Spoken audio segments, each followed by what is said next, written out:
Sir એક જ minute. હા, નમસ્કાર, જોહાર. વાત કરીશું આજે જંતર મંતર પર થયેલા 1 મહિનાથી પણ વધારે દિવસથી ચાલતું આંદોલન માટે. આજે આંદોલન પૂર્ણ કહીએ તો પણ ચાલે. આજે ધર્મેન્દ્ર પ્રધાન ભારતના શિક્ષા મંત્રી છે, એમનું રાજીનામું લઈ લેવામાં આવ્યું છે કે એમણે રાજીનામું આપી દીધું છે. બંને કહીએ તો પણ ચાલે. વિદ્યાર્થીઓની માંગ હતી, કોકરોચ જનતા પાર્ટી સીજેપી ની માંગ હતી. હજારો વિદ્યાર્થીઓ આજે 1 મહિનાથી ત્યાં હડતાલ ઉપર છે, પ્રોટેસ્ટ કરી રહ્યા છે. સાંસદ માર્ચ કરી, 20 તારીખે સાંસદ માર્ચ કરી અને લાઠીચાર્જ ખાધો. લાઠીચાર્જ કરીને માથું ફૂટ્યું, હાથ તૂટ્યા, ખૂબ બધા ઇન્સિડન્ટ થયા. છેવટે ધર્મેન્દ્ર પ્રધાનનું રાજીનામું આજે થઈ ગયું છે. એના ઉપર પત્રકારોની અમારી બેઠક છે. પત્રકારો સાથે આપણે વાત કરીએ. પત્રકારો શું કહે છે? આપણી સાથે વરિષ્ઠ પત્રકાર પ્રવીણભાઈ છે, દમદાર ન્યૂઝના તંત્રી માલિક છે. આપણે એમની સાથે ચર્ચા કરીએ કે આ 1 મહિનામાં એમણે શું ધ્યાન આપ્યું, એમણે શું જોયું આ કોકરોચ જનતા પાર્ટીમાં, સરકારને શું મોંઘું પડ્યું, એ બાબતે ચર્ચા કરીશું. પ્રવીણભાઈ. જી નમસ્કાર. જી નમસ્કાર શૈલેષભાઈ. નમસ્કાર. હવે આપણે એક મહિનામાં શું તમને શું લાગ્યું? તમે જે નજર કરીને બેઠા હતા એમના સમગ્ર એમના આંદોલન ઉપર, તમને શું લાગ્યું?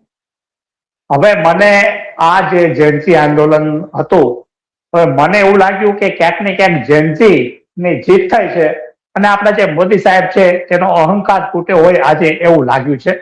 કારણ કે મોદી સાહેબે અગાઉ પણ જે આ રાજીનામાને લઈ અને તેઓની જે સરકાર છે તેઓની સરકારમાં આ રાજીનામાને લઈ અને તેવું કહેવામાં આવતું હતું કે આ સરકારમાં કોઈના રાજીનામા તો પડતા જ નથી. પરંતુ કિસાન આંદોલન પછી આ જે જેનજી આંદોલન જે કરવામાં આવ્યું, આ જેનજી આંદોલનમાં જે જેનજીઓ પર કે કોકરોચ જનતા પાર્ટીના જે કોકરોચ કહી શકાય આપણે, તે કોકરોચ ઉપર જે લાઠીચાર્જ અને જે ટીયર ગેસ છોડવામાં આવ્યા તે ક્યાંક ને ક્યાંક મોદી સાહેબને મોંઘા પડ્યા હોય અને મોદી સાહેબ સામે આ જેનજી છે એ જેનજી ક્યાંક ને ક્યાંક તેઓના ઉપર અત્યારે ખૂબ જ આકરા જે સાબિત થયા હોય તેવું લાગી રહ્યું છે. કારણ કે આ 1 મહિનો વીતી ગયો છતાં જ્યારે આજે જ્યારે ધર્મેન્દ્ર પ્રધાને રાજીનામું આપ્યું છે અને તેનો એક ખુલ્લો પત્ર પણ ધર્મેન્દ્ર પ્રધાને મૂક્યો છે અને તેઓ એમ કહી રહ્યા હતા કે આજે મારું રાજીનામું આપવાનું મુખ્ય કારણ છે કે આ જે જેનજીઓ જે છે કે આ છોકરાઓનું ભવિષ્ય ના બગડે, તેનું ભણતર ના બગડે, તેવું તેઓનું કહેવું છે અને તેના લીધે રાજીનામું આપ્યું તેવું ધર્મેન્દ્ર પ્રધાનનું કહેવું છે. ત્યારે મને એવું લાગી રહ્યું છે કે ધર્મેન્દ્ર પ્રધાને ફક્ત ને ફક્ત એક બહાનું શોધી નાખ્યું હોય એવું લાગી રહ્યું છે. કારણ કે જેનજી જે છે એ જેનજી બધા જે યુવાનો જે વડીલો જે છે, વડીલો હોય કે પછી ખેડૂતો હોય કે પછી કોઈ પણ પ્રકારના જે આંદોલનકારી હોય, એના કરતા જેનજી જે છે, જેનજી ક્યાંક ને ક્યાંક મોદી સરકારને મોંઘા પડ્યા હોય તેવું મને આજના ધર્મેન્દ્ર પ્રધાનના રાજીનામા પરથી લાગી રહ્યું છે. પ્રવીણભાઈ, સમગ્ર ઘટના જોઈએ તો પહેલા દિવસથી જ મારી ટીમ અને અમે નજર રાખીને સમગ્ર ઘટના ઉપર જોતા હતા કે 1 દિવસ તો હડતાળના, 2 દિવસ ત્યાં સોનમ વાંગચુકજી બેસ્યા, ભૂખ હડતાલ શરૂ થઈ અને ઘણા બધા એમને સમજાવવાના પ્રયત્ન કર્યા. ત્યારે પણ સરકાર પાસે ટાઈમ હતો. જે વસ્તુ આજે કરી, રાજીનામું આપવામાં આવ્યું, આજે એમને 3 થી 4 માંગ સ્વીકારવી પડે એવું છે. ત્યારે ફક્ત એક જ માંગ, 2 જ માંગ હતી કે ધર્મેન્દ્ર પ્રધાનનું રાજીનામું અને 21 બાળકો જે નીટ એક્ઝામના લીધે એમને આત્મહત્યા કરી છે એમના પરિવારને કમ્પન્સેશન. ત્યારે 2 જ ડિમાન્ડમાં એમનું કામ પતી જાય એવું હતું. જે આ 1 મહિનાની જે એમને હડતાળ કરી, 1 મહિનાનું જે પ્રોટેસ્ટ કર્યું, એમાં સમગ્ર દેશમાં એમને ખૂબ મોંઘું સાબિત થાય એવું લાગી રહ્યું છે. જી, ખરેખર તમે કેવું એ પ્રમાણે 2 જ જે વાયદા હતા એ વાયદામાં જો મોદી સરકાર પ્રથમ શરૂઆતમાં જો નમી ગઈ હોતે તો આ 2 વાયદામાં પતી જતે. પરંતુ ક્યાંક ને ક્યાંક આજે જે નમવું પડ્યું, આજે જે ધર્મેન્દ્ર પ્રધાને જે રાજીનામું આપવું પડ્યું તેને લઈને મોદી સાહેબને ખૂબ જ ભારે નુકસાન તો થઈ રહ્યું છે અને જો આ રાજીનામું નહીં આપતે તો પણ આવનાર સમયમાં મોદી સાહેબને ખૂબ જ મોટું નુકસાન જતે. કારણ કે હવે ટૂંક સમયના અંદર તમે જોઈ શકો છો કે આપણા ગુજરાતમાં અત્યારે ઇલેક્શનના ભડકારા હવે આ વર્ષ પૂરું થતાની સાથે જ ઇલેક્શનના ભડકારા વાગવા મળશે અને લગભગ 2027માં ઇલેક્શનની શરૂઆત છે ત્યારે મોદી સાહેબનું જે હોમ પીચ છે તે હોમ પીચમાં કોઈ પણ પ્રકારનું નુકસાન ન થાય તે પણ તેને લઈને પણ મોદી સાહેબે ક્યાંક ને ક્યાંક આ જે છે તે આ પગલું ભર્યું હોય તેવું મને લાગી રહ્યું છે. હા, જી તમે કહ્યું તેમ કે ગુજરાત અને યુપીની ઇલેક્શન છે 2027માં, અને જે રીતનું આ જેનજી પ્રોટેસ્ટ હતું, હડતાલ હતી, જે રીતનો આક્રોશ હતો, અત્યાર સુધી આપણે જેનજીને એમ સમજતા હતા કે આ ફક્ત ગેમ રમે છે, કોઈ કામ કરતા નથી. પણ જ્યારે જેનજી હકીકતમાં જમીની લેવલ ઉપર જ્યારે એમને તાકાત બતાવી ત્યારે સમગ્ર દેશના લોકો વિચાર કરતા થઈ ગયા કે આ જેનજીની તાકાત છે. જેનજીને તમે પૂછો શું અને કરે છે શું, આ વસ્તુ ત્યાં એમણે સાબિત કરી છે. એમણે માર ખાધો 20 તારીખે, માથા ફૂટ્યા, હાથ તૂટ્યા, પગ તૂટ્યા, કપડા ફાટી ગયા, ઢસડવામાં આવ્યા, છતાં પણ સાંજે ફરી પાછા જંતર મંતર ઉપર આવીને સાફ સફાઈ કરીને ફરી પાછા આંદોલન પર બેઠા. ત્યારથી સમજી જવા જેવું હતું કે આ કોઈ રાજનૈતિક પાર્ટી નથી કે એને આપણે દબાવીને ધમકાવીને બેસાડી દઈશું. બીજું એક તમને ટ્વિસ્ટ પોઈન્ટ ના ટર્નિંગ પોઈન્ટ કહું છું કે જ્યારે સોનમ વાંગચુકજીને ઉઠાવી લેવામાં આવ્યા, લાશની જેમ સફેદ કપડામાં ઉચકી જવામાં આવ્યા, સમગ્ર દેશે જોયું, ત્યાં હજારો સીસીટીવી મૂક્યા હતા, પણ એ સરકારના હતા, પણ બીજા હજારો સીસીટીવી એવા હતા જે વિદ્યાર્થીઓના ખિસ્સામાં હતા, મોબાઈલ એના દ્વારા શું થયા હતા અને એ જગ જાહેર થયા કે કેવી રીતે સોનમ વાંગચુકજીને ઉઠાવી લેવામાં આવ્યા. ત્યારબાદ એવું હતું સરકારને કે કદાચ હવે આંદોલન સમેટાઈ જશે, આ બધા ઘરે જતા રહેશે, પણ ત્યાર પછી જે આંદોલને સ્વરૂપ ઉંચાક્યું તે આખું અલગ જ છે. પછી સોનમ વાંગચુક નથી કોઈ જગ્યાએ. આજે સોનમ વાંગચુક ઓછામાં ઓછા 1 અઠવાડિયે 10 દિવસથી ધરણા સ્થળ પર નથી, પણ આંદોલન એની કરતા મજબૂત છે. ભૂખ હડતાલ પર કોઈ બેઠું નથી, પણ આંદોલન મજબૂત છે. આંદોલન જનતાનું થઈ ગયું, આંદોલન વિદ્યાર્થીઓનું થઈ ગયું, એવું ના લાગ્યું તમને? ના, ખરેખર આ આંદોલન એક વિદ્યાર્થીઓનું જ છે. કેમ કે ગુજરાત નિર્માણ વખતે પણ આ પ્રકારનું એક જે આંદોલન થયું હતું અને એ આંદોલન ક્યાંક ને ક્યાંક સરકારને ખૂબ જ મોંઘું પડ્યું હતું અને ત્યારે તે સરકાર પણ ગઈ હતી. ફરીવાર એ પરિસ્થિતિનું નિર્માણ ના પામે તે માટે અત્યારે મોદી સરકારે આ પગલું ભર્યું છે. મોદી સરકારે આજે પગલું ભર્યું છે, ખરેખર તેમને પોતાને તો એવું લાગતું હશે કે આ જે જેનજી જે છે તે જેનજીને એ લોકો કઈ રીતે સમજતા હતા અને આ જે જેનજી છે એ કયા પ્રકારે નીકળ્યા તેનું ખરેખર તેને અંદાજ જ નહીં હશે. પરંતુ જેનજી જે છે અને જેનજીનો લગભગ 18+ ની ઉપર ઘણા બધા એવા વિદ્યાર્થીઓ જે છે એ મોટો વર્ગ આ મોદી જે છે, મોદી સરકારનો એક મતદાર છે, વોટર છે. ત્યારે તેમણે અત્યારે આ જે પરિસ્થિતિનું જે નિર્માણ પામ્યું છે તે પરિસ્થિતિને સારી રીતે સમજીને ક્યાંક ને ક્યાંક મોદી સરકારે આજે આ ધર્મેન્દ્ર પ્રધાન જે છે શિક્ષણ મંત્રીનું રાજીનામું લઈ લીધું હોય તેવું મને લાગી રહ્યું છે. કારણ કે આવનાર ઇલેક્શનમાં પણ મેં આપને કહ્યું તે પ્રકારે કોઈ પણ પ્રકારનું અત્યારે મોદી સરકાર રિસ્ક લેવા માંગતી નથી. કારણ કે ગત જે સાંસદની જે ચૂંટણી ગઈ તેમાં પણ મોદી સરકારને ખૂબ જ મોટું નુકસાન થયું છે અને તેના ઘણા બધા સાંસદો ઓછા હતા. તેના કારણે તેને આજે ટેકાવાળી સરકાર જે છે તે ટેકાવાળી સરકાર ચલાવી રહ્યા છે. ફરીવાર આવનાર સમયમાં જયારે 2029માં ફરીવાર જયારે ઇલેક્શન આવે ત્યારે કોઈ પણ પ્રકારનું મોદી સરકાર રિસ્ક લેવા માંગતી નથી તેવું મને લાગી રહ્યું છે. કારણ કે ખૂબ જ મોટો વર્ગ જે 18+ જે છે તે વોટરો જે છે તે એક સમય હતો કે જયારે મોદી સરકારને ખૂબ જ ચાહતા હતા અને મોદી સરકારના જે કામો હતા તેનાથી પ્રભાવિત હતા. પરંતુ આ જેનજી આંદોલન અને આ જે નીટના જે પ્રકારે વિદ્યાર્થીઓએ આત્મહત્યા કરી અને તેને લઈ અને ખાસ ને ખાસ આ જે નવયુવાનો છે તેમાં મોદી પ્રત્યે ભારે રોષ પણ જોવા મળી રહ્યો છે તેવું મને લાગી રહ્યું છે. તેના કારણે આ જબરજસ્તીમાં મને એવું લાગી રહ્યું છે કે જબરજસ્તીમાં ધર્મેન્દ્ર પ્રધાન પાસેથી આ રાજીનામું લેવડાવ્યું હોય તેવું મને લાગી રહ્યું છે. કારણ કે આજે જ્યાંથી આ સરકાર આ બીજી ટર્મની સરકાર છે ત્યારથી જ ધર્મેન્દ્ર પ્રધાન જે છે તે પહેલા પેટ્રોલિયમ મંત્રી પણ સારું એવું ખાતું હતું, વળી અત્યારે શિક્ષણ મંત્રીનું એને સારું એવું ખાતું મળ્યું. આ જે પ્રધાન છે જે પ્રધાનનું વર્ચસ્વ પણ આ મોદી સરકારમાં અને મોદીના જે પ્રધાનમંડળમાં ખૂબ જ મહત્વનું હતું. પરંતુ આજે ક્યાંક ને ક્યાંક જેનજીની આજે જીત માનવી જોઈએ. જે રાજીનામું પડ્યું છે તેના કારણે જેનજીઓમાં તો ખૂબ ઉત્સાહ છે અને ક્યાંક ને ક્યાંક મોદી સરકાર અને મોદીના પ્રધાનમંત્રીમાં મંડળમાં પણ નિરાશા તો છવાઈ ગઈ છે, પરંતુ તેઓ અત્યારે કશું બોલવા તૈયાર નથી, કારણ કે કંઈક તો સારું બતાવવું પડે. ભલે ધર્મેન્દ્ર પ્રધાનનું રાજીનામું તો લઈ લીધું, પરંતુ અત્યારે કંઈક ઉપરથી સારું બતાવવું હોય તેવું મને લાગી રહ્યું છે. પરંતુ ધર્મેન્દ્ર પ્રધાનનું જે રાજીનામું લેવું એ મોદી સરકાર માટે અત્યારે ખૂબ જ એક પરાજય થયો હોય તેવું લાગી રહ્યું છે. કે તેઓનો જે અહંકાર જે છે કે હું જ છું સર્વે સર્વા અને મારી જે તાનાશાહી છે તે ચાલુ રહેશે, એ જે તાનાશાહી હતી એ તાનાશાહી પર અત્યારે ક્યાંક ને ક્યાંક જેનજીએ રોલર ફેરવી દીધું હોય તેવું મને લાગી રહ્યું છે. શૈલેષભાઈ, સાચી વાત છે તમારી કે જેનજીએ સમગ્ર સત્તા ઉપર જેનજીનું રોલર ફરી વળ્યું હોય એ વાતને નકારી શકાય એવું નથી. અને બીજી એક વાત કે જંતર મંતર ઉપરથી ઘણા એવા વિડીયો ફૂટેજ આવ્યા, ઘણા એવા આવ્યા દ્રશ્યો કે જે તમને ને મને સીધા અસર કરે એવા છે કે જે રીતે પત્રકારોની જેનજીની પત્રકારો પ્રત્યે જે નફરત હતી, જે જેનજી પત્રકારોને જે રીતે એમને જાકારો આપતા હતા એ ખૂબ ગંભીર બાબત છે. કારણ કે આજનો જેનજી આ એક ઇન્સ્ટાગ્રામ ઉપર શરૂ થયેલી પાર્ટી હતી. ઇન્સ્ટાગ્રામ થકી જ છેવટે મોદીજીએ પણ ઇન્સ્ટાગ્રામ પર જ આવવું પડ્યું.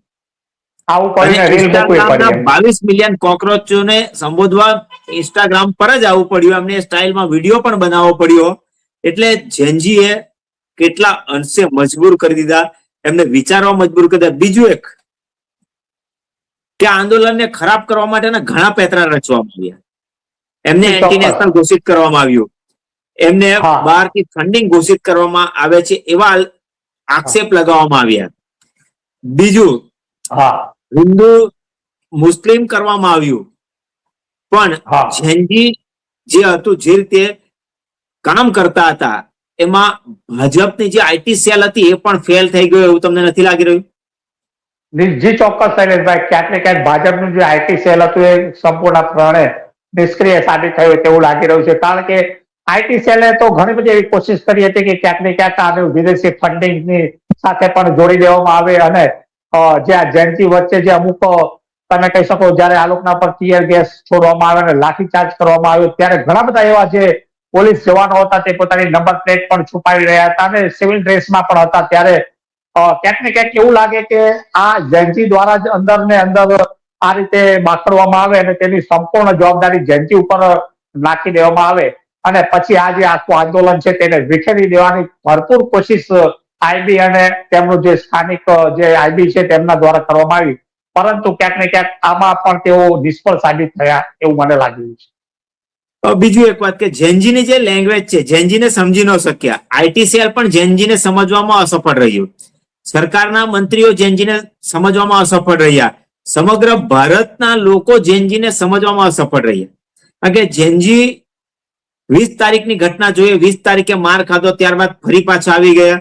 પછી વિડીયો આવ્યા કે મને લાઠી પડી છે, મને માર પડ્યો છે, હું ફરી પાછો આવ્યો છું, હું સેફટી સાથે આવ્યો છું, 2 જોડી કપડા વધારે લઈને આવ્યો છું કારણ કે તે દિવસે કપડા મારા ફાટી ગયા હતા, બૂટ મારા ખોવાઈ ગયા હતા, ચપ્પલ મારી ખોવાઈ ગઈ હતી. એટલે જેનજીને પ્રથમ તો એમને ટીયર ગેસ, અશ્રુ ગેસ, લાઠીચાર્જ વિશે કોઈ જ્ઞાન હતું જ નહીં. પણ એ દિવસે લાઠીચાર્જ એમને જોઈ લીધો અને લાઠીચાર્જ કેવો થાય છે એનું જ્ઞાન આવી ગયું અને ફરી પાછા આવી ગયા મેદાને. પોલીસોને પૂછે છે કે સાહેબ લાઠીચાર્જ કેટલા વાગે કરશો? મારતા નહીં, આજે ચપ્પલ પહેરીને આવ્યો છું. આવા સવાલ હતા જેનજીના પોલીસ માટે. પોલીસ માટે રોષ ન હતો, પોલીસ માટે રોષ હતો પણ જે એવા પોલીસ કર્મી હતા એમના માટે એમનો રોષ હતો. બાકી દરેક પોલીસની સાથે વાત કરતા હતા કે સાહેબ આ અશ્રુ ગેસનો ગોળો છો તો ક્યારે ફોડશો? આવા સવાલ પૂછતા હતા. સાહેબ તમે અમને મારશો તો નહીં, આજે ખાધું નથી, પ્રોટીન નથી પીને. એવા સવાલ જે હતા જેનજીના એ પોલીસને અંદરથી ઝંઝોડી નાખી.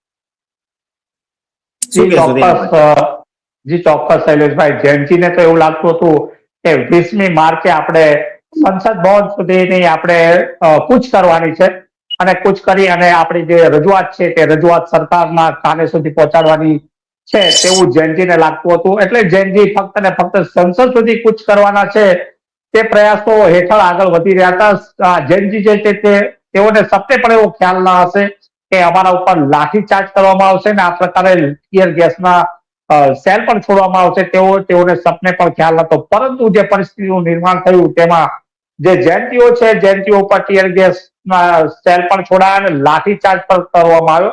તેના કારણે નવજુવાન યુવાન લોકો છે, આપણે જેનજી એક ઇંગ્લિશ શબ્દ છે, પરંતુ આ નવ યુવાન કહેવાય અને ઉકળતું ખૂન છે. તેઓને આ એકવાર લાઠી પડી જાય પછી એ લોકોને એવું લાગે છે કે હવે પછી તો આ લાઠી તો પડી ગઈ, હવે આના વધારે અમને શું થઈ શકે.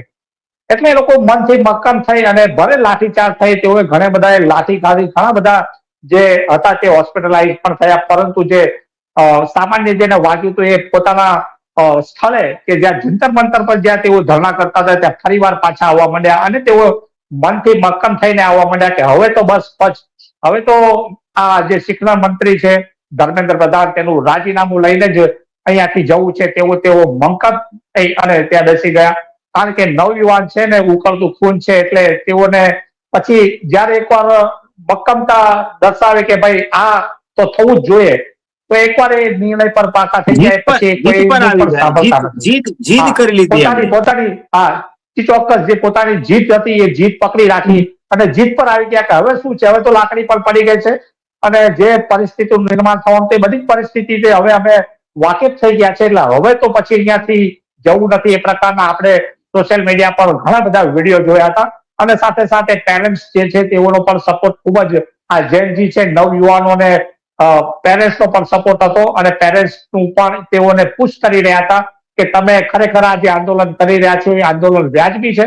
અને ખરેખર શૈલેષભાઈ આ જે છે આંદોલન ખૂબ જ વ્યાજબી હતું.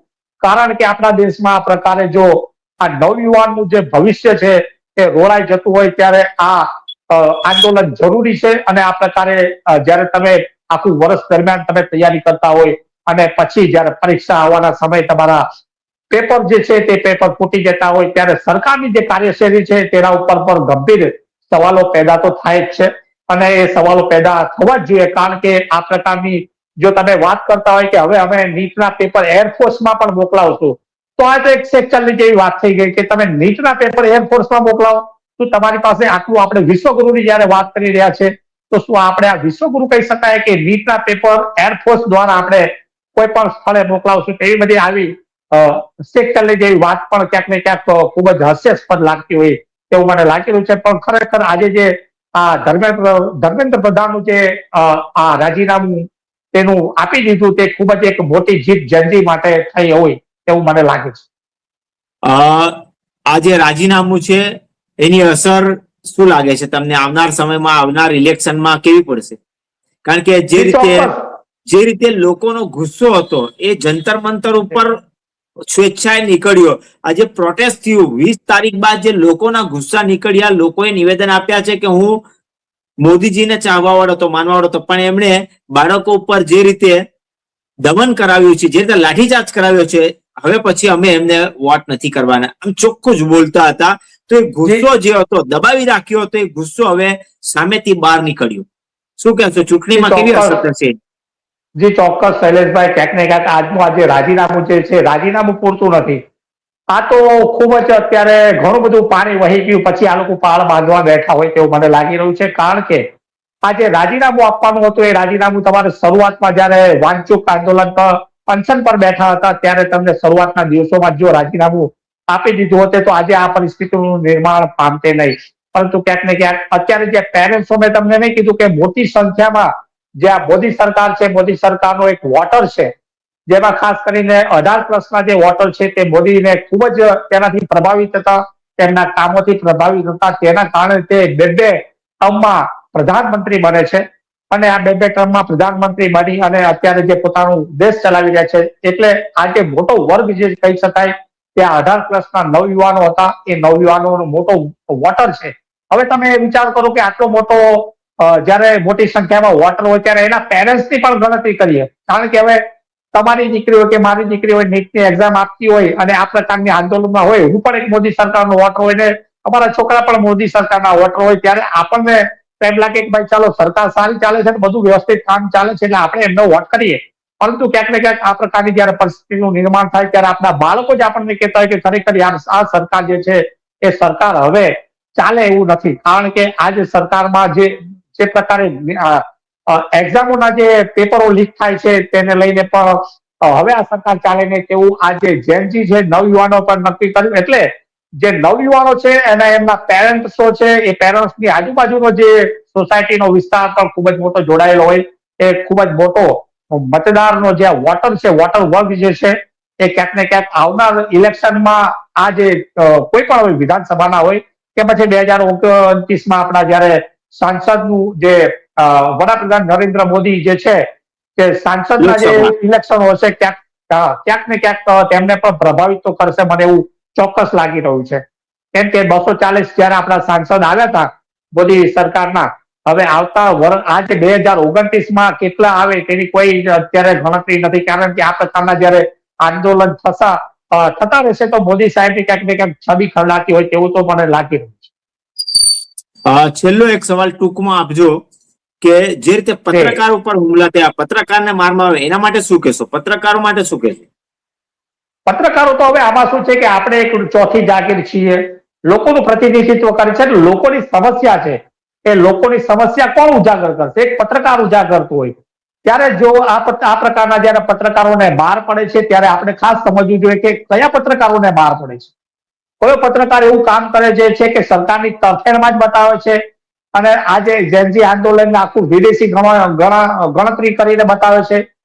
જો આ પ્રકારની કાર્યશૈલી કરશો તો તમને ચોક્કસ પત્રકારોને માર તો પડશે જ. કારણ કે પત્રકારિતા એ કોઈ પણ સરકારનો નથી. પત્રકાર એ બધાનો જ છે. કોઈ પણ સરકાર હોય, કોંગ્રેસ હોય, ભાજપ હોય, આમ આદમી પાર્ટી હોય કે સામાન્ય વર્ગ, પત્રકાર એ બધાનો છે. તેમણે બેલેન્સ રાખી અને બધાની જે સમસ્યાઓ છે બધાની આપવીતી બતાવી જોઈએ કે નહીં પછી તમે ગોદી મીડિયા બની અને ફક્ત ને ફક્ત સરકારની વાહ કરો. અત્યારે લોકો સમજે છે. અત્યારે આ જે તમે વિચાર કરો કે અત્યારે સોશિયલ મીડિયાનો જયારે જમાનો હોય ત્યારે કાંઈ જ પણ અજાણ નથી. ક્યાંક ને ક્યાંક તો તમને ખબર જ પડી જાય કે આ સાચું છે ને આ ખોટું છે. ત્યારે હવે આવા સમયમાં જો આ ગોદી મીડિયા આપણે કહી શકાય, તમે કહો કે પત્રકારોને માર પડ્યું, તો કયા પત્રકારોને માર પડ્યું એ પણ આપણે ખાસ જાણવાની જરૂર છે. કારણ કે આ પત્રકારો ખૂબ ને ખૂબ સરકાર પ્રેરિત જ બતાવે છે. આટલું મોટું આંદોલન થયું એમાં કોઈ પણ પ્રકારના જે આ જેનજીના જે સમસ્યાઓ છે એમની જે વ્યથા છે તે તો તેઓએ બતાવી નહીં. ફક્ત ને ફક્ત સરકારની વાહવાહી કરવી છે અને જાહેરાતો મેળવવી છે. તેના કારણે માર તો અવશ્ય ચોક્કસથી પડે, પરંતુ એટલું હું વિચારીશ કે યુટ્યુબરના જે પત્રકારો જે છે ભલે એ કાયદેસરના પત્રકાર નથી, પરંતુ આ જે યુટ્યુબના પત્રકારો છે તેને તો ત્યાં આવકાર મળ્યો છે અને આ જેનજીએ તો તેમને આવકાર આપ્યો અને સામેથી બાઇટ આપવા જાય છે. એટલો ફરક છે આ મોદી મીડિયામાં અને આ જે યુટ્યુબના જે પત્રકારો છે તેમાં આટલો ફરક છે. કારણ કે યુટ્યુબના પત્રકારો છે જે હોય તે સાચું છે, હકીકત છે તે બતાવે છે એટલે તેને આવકાર મળે છે. અને જે સરકારની વાહ કરે છે, ખોટું છે તેને પણ સાચું બતાવવાના જો પ્રયત્ન કરશે તો આવા પત્રકારોનો તો માર ચોક્કસથી પડતો જ રહેશે એવું મને લાગી રહ્યું છે. જી ચોક્કસથી પ્રવીણભાઈ, આપણે ખૂબ સરસ તમે વાત કરી અને હવે જોઈએ છે આવનાર સમયમાં શું થશે આગળ અને રાજીનામા બાદ બીજી માંગણીઓ કેટલી પૂરી થાય છે અને કેવી રીતે થાય છે. જેનજીનું આંદોલન સમેટાઈ તો ગયું છે, હવે સંપૂર્ણ સમેટાઈને જંતર મંતર ક્યારે ખાલી થાય છે એ પણ હવે આવનાર સમયમાં જોવાનું રહેશે. થેન્ક યુ, આભાર. આભાર.